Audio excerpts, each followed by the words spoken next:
क्या आपको ये बात पता है कि दो इलेक्ट्रिक फील्ड लाइंस एक दूसरे को इंटरसेक्ट नहीं करता है ना? क्यों नहीं करता है ये भी पूछा जाता है।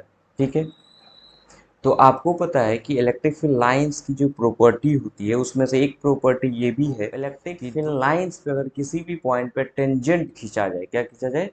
टेंजेंट खींचा जाए, तो उस पॉइंट पे हमको नेट इलेक्ट्रिक फील्ड का डायरेक्शन मिलता है। ठीक है, तो कभी कभार जो 2 मार्क्स में ये क्वेश्चन पूछा जाता है कि क्या टू इलेक्ट्रिक लाइंस एक दूसरे को इंटरसेक्ट कर सकता है या नहीं कर सकता है, तो इसका जवाब है नहीं, नहीं कर सकता है ना। रीजन क्या है इसका?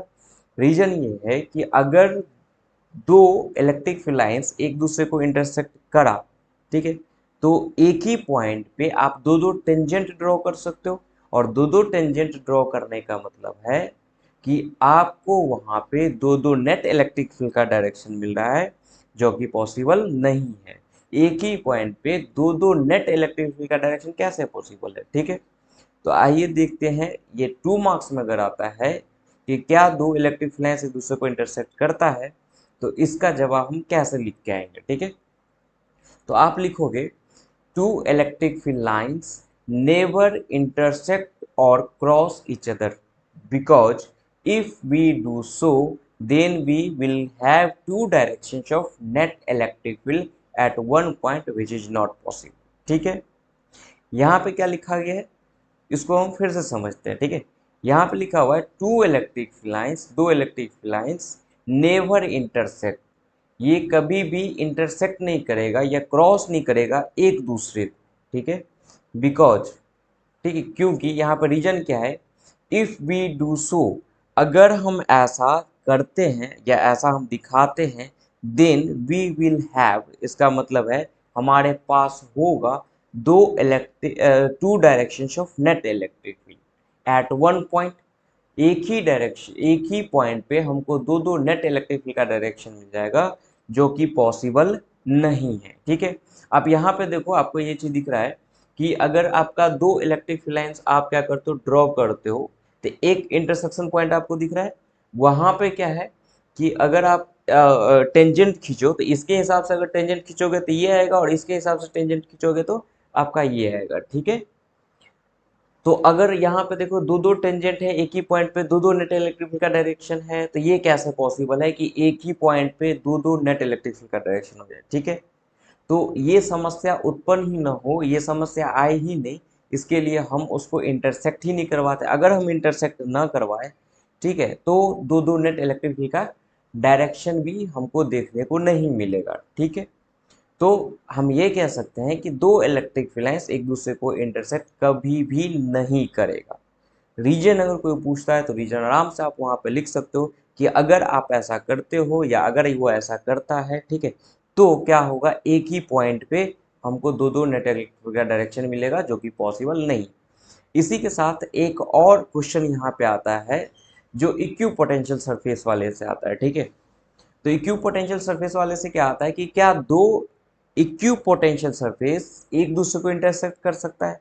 तो आप थोड़ा सा रिकॉल करो। ठीक है, इक्यू पोटेंशियल सरफेस में ये आप पढ़े हुइएगा, ठीक है, या हम लोगों ने पढ़ा हुआ था कि इलेक्ट्रिक फील्ड लाइंस जो होता है या इलेक्ट्रिक फील्ड जो होता है वो इक्यू पोटेंशियल सरफेस पे क्या होता है, परपेंडिकुलर होता है। ठीक है, मतलब कि अगर आप इलेक्ट्रिक फील्ड लाइंस में टेंजेंट ड्रॉ करते हो तो आपको नेट इलेक्ट्रिक फील्ड का डायरेक्शन मिलता है। उसी तरीके से, ठीक है, इक्यू पोटेंशियल सरफेस के केस में अगर आप उस पर नॉर्मल ड्रॉ करते हो तो वहां पर नेट इलेक्ट्रिक फील्ड का डायरेक्शन मिलता है।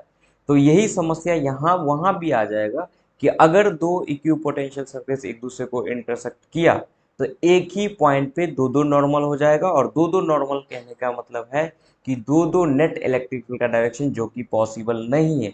तो अगर आपसे ये पूछा जाता है दो इक्यू पोटेंशियल सरफेस एक दूसरे को इंटरसेक्ट करेगा या नहीं करेगा, तो आपका जवाब होगा नो, ऐसा नहीं करेगा। तो आइए देखते हैं इसको कैसे लिख के आना है। ठीक है, तो लिखेंगे सबसे पहले no two equipotential surface never cross या intersect each other because if we do so then we will have two directions of net electric field at one point which is not possible. ठीक है, तो यहाँ पे इसका भी हम same language रखे हुए हैं ताकि आपको याद करने में बेहद ही आसानी हो। ठीक है, तो इसको पढ़ते हैं, समझते हैं। लिखा हुआ है कि जैसे ही क्वेश्चन आ गया क्या दो इक्वी पोटेंशियल सरफेस एक दूसरे को इंटरसेक्ट करेगा, तो आपका जवाब होगा no. Two equipotential surface never cross each other. ठीक है, दो इक्विपोटेंशियल सरफेस एक दूसरे को क्रॉस नहीं करेगा, बिकॉज, ठीक है, कारण क्या है यहाँ पे, इफ वी डू सो, अगर आप ऐसा करते हैं या अगर हम ऐसा करते हैं, देन वी विल हैव का मतलब होता है हमारे पास होगा क्या, two directions of net electric field at one point which is not possible. इसको फिगर से समझते हैं। ठीक है, यहाँ पे देखो आपका कि दो, यहाँ पे क्या है, ये दो इक्यू पोटेंशियल सरफेस है और यहाँ पे दो दो नॉर्मल एक ही पॉइंट पे आ गया है ना। अगर आप नॉर्मल खींचते हो, नॉर्मल ड्रॉ करते हो इक्यू पोटेंशियल सरफेस पे, तो वहाँ पे नेट इलेक्ट्रिक फील्ड का डायरेक्शन देता है, जो कि यहाँ पे दिख रहा है दो दो नॉर्मल एक ही पॉइंट पे दो दो नेट इलेक्ट्रिक फील्ड का डायरेक्शन है, जो कि पॉसिबल नहीं। ठीक है, तो आपको अगर 2 मार्क्स में ये पूछा जाता है कि क्या दो इक्वी पोटेंशियल सरफेस एक दूसरे को इंटरसेक्ट करता है, तो आपका जवाब होगा नहीं, और इसको इस तरीके से लिख के आओगे। या वहीं पे आपका ये भी साथ में आ जाता है कई बार आपके बोर्ड एग्जाम में कि क्या दो इक्वी पोटेंशियल सरफेस एक दूसरे को इंटरसेक्ट करेगा, तो इसका भी जवाब है नो। ठीक है, यहाँ भी आपका इंटरसेक्ट नहीं करेगा। ठीक है, तो इसको आप जो है अच्छे से एक बार और फिर से देख लोगे अगर कहीं पे कन्फ्यूजन है। ठीक है, तो एक बार रिवाइज करके फिर से देखोगे ना, तो वो आपका कन्फ्यूजन दूर हो जाएगा, और आसान लैंग्वेज में लिखा गया है उसको आप याद कीजिए। ठीक है, याद करिए, लिखिए, है ना, और फिर यहाँ से मैच करवाइए कि आप जो लिखे हुए हैं, आप जो याद किए वो सही है कि नहीं। ठीक है, तो इसको जो है आप अच्छे से कर लेना। ठीक है, चलो इसको करो आप।